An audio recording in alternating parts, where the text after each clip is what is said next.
हाँ जी, सारा बहन राम राम। मैं आपके साथ राजेंद्र प्रसाद बबलू खोकर। देखो, एग्जाम में आपसे यूपीएससी में पूछा जा सकता, अभी करंट में आया है। क्या क्या पूछेंगे आपसे? पूछेंगे global finance central banker report card क्या है। ये आपसे जरूर पूछा जाएगा। क्या पता ना पूछे, फिर भी आपको पता होना चाहिए। देखो, global finance central banker report card आया, जिसमें हमारे गवर्नर, आरबीआई के गवर्नर शक्तिकांत दास साहब जी को A+ की रेटिंग मिली है।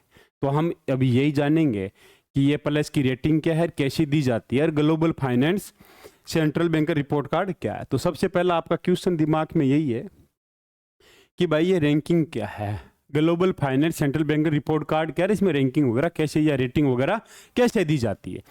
आपने इंडिया टुडे का नाम सुना होगा, मैगजीन आती है, देखी होगी। ठीक है, डाउन टू अर्थ, हम यूपीएससी वाले सारे पढ़ते हैं भाई। डाउन टू अर्थ अधिकतर इन्वायरमेंट के इश्यू या फिर सोसाइटी के इश्यू पर थोड़ा बहुत फोकस करता है। फ्रंट लाइन द हिंदू की मैगजीन आती है, इंडिया टुडे आ गई, तो जैसे कुरुक्षेत्र आ गई, योजना आ गई, वैसे ही एक मैगजीन है जिसका नाम है ग्लोबल फाइनेंस। क्या नाम है मैगजीन का? Global finance. ये मैगजीन है। ये मैगजीन 1987 में 1987 में इस्टाब्लिश होती है। कहाँ पे? न्यूयॉर्क में, यूएस में। कौन इस्टाब्लिश करते हैं? जोसेफ जियारो पुट्टो, जोसेफ जियारो पुट्टो और कार्ल बर्गन। किस लिए इस्टाब्लिश करते हैं? ये मैगजीन इस्टाब्लिश करते हैं कि पूरी दुनिया को फाइनेंशियल ग्लोबलाइजेशन के बारे में पता चले। और ये केवल एक ही चीज पे बात कर रहे हैं, दुनिया के फाइनेंस के ऊपर। तो इसका मैगजीन का मेन क्या है? The magazine explore and cover the topic of financial globalization की बात करती है। अब इससे फायदा क्या होना है मैगजीन से?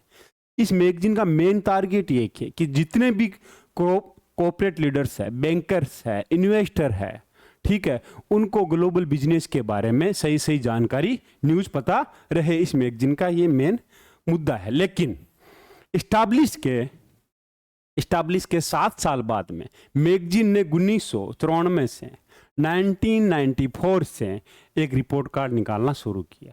क्या है? सेंट्रल बैंकर रिपोर्ट कार्ड ये निकालती है, और ये हर साल निकालती है। कौन? ग्लोबल फाइनेंस जो मैगजीन है, ये हर साल रिपोर्ट कार्ड निकालती है। इस साल ये रिपोर्ट कार्ड निकला तो हमारे आरबीआई गवर्नर शक्तिकांत दास साहब जी को +1 A+ की रेटिंग इनको मिली है। अब आपसे कोई पूछे कि ग्लोबल फाइनेंस का हेडक्वार्टर कहाँ पे है, तो याद रखना इसका हेडक्वार्टर है न्यूयॉर्क के मैनहट्टन में। अब न्यूयॉर्क कहाँ पर? ये यूएस है। ठीक है, यूएस में कितने स्टेट है भाई? 50 राज्य। आप देखो यूएस के, जैसे अलास्का थोड़ा ऊपर था, मैंने मैप में यहाँ नीचे कर दिया। तो न्यूयॉर्क कहाँ पे? न्यूयॉर्क रहा यहाँ पे, ये न्यूयॉर्क है। न्यूयॉर्क में जस्ट इस जगह है मैनहट्टन। क्या है? मैनहट्टन, एक जगह है मैनहट्टन, वो हेडक्वार्टर है ग्लोबल फाइनेंस इस मैगजीन का। अब एक छोटी सी बात, किसी को कोई पूछे कि यूएस की राजधानी क्या है, अधिकतर ऐसे बोलते यार न्यूयॉर्क और गिना जी, वाशिंगटन है। तो एक चीज और, वाशिंगटन तो यहाँ पर भी क्या ये कैपिटल है ना? ये ना जी, यहाँ पे वाशिंगटन डीसी। ये क्या है? Washington DC. तो डीसी का मतलब क्या है? District of Columbia. क्या होता है? डिस्ट्रिक्ट ऑफ, डी से मतलब डिस्ट्रिक्ट, सी का मतलब कोलंबिया। तो वाशिंगटन डीसी क्या है? कैपिटल है। ठीक, अब आपसे पूछे कि फिर न्यूयॉर्क की कैपिटल क्या है? जैसे राजस्थान है, राजस्थान की कैपिटल जयपुर है।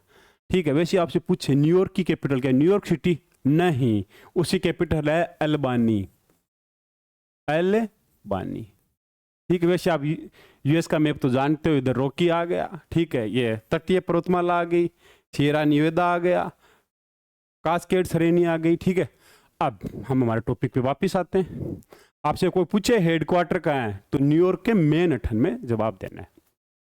अब जो रैंकिंग मिली है, इस रैंकिंग में हमारे गवर्नर, ठीक है, शक्तिकांत दास जी को A+ मिला। ठीक, इसके साथ साथ 2 और गवर्नर है, स्विट्जरलैंड और वियतनाम। स्विट्जरलैंड के जे थॉमस जॉर्डन, जिनको भी A+ मिला है, इनको भी। इसके साथ साथ वियतनाम के थी होंग को भी क्या मिला है?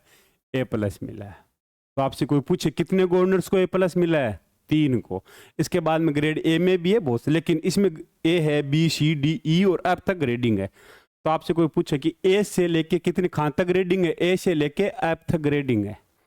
जिसकी A ग्रेडिंग होगी वो क्या रहेंगे? रिप्रेजेंट दी एक्सीलेंस, मतलब बहुत ही बेहतरीन परफॉर्मेंस किया हुआ है। और जिसका नीचे रहता है ठीक है, उसको मिलेगा ऐप, मतलब भाई काम अच्छा नहीं है। अब इसका ग्रेडिंग देने का तरीका क्या है?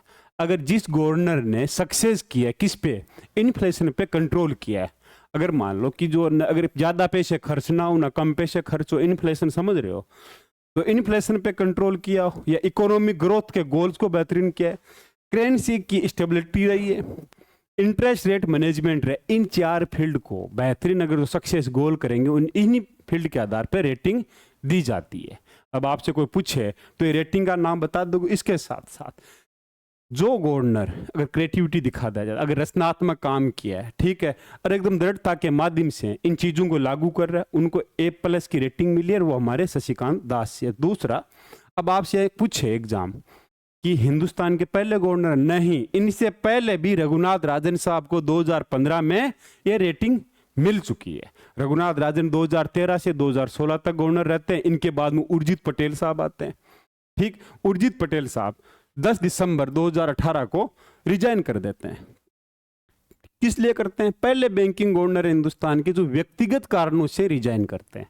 ठीक है, मेरा कोई पर्सनल इश्यू है, मेरी उर्जित पटेल साहब के बाद में गवर्नर कौन बनते हैं?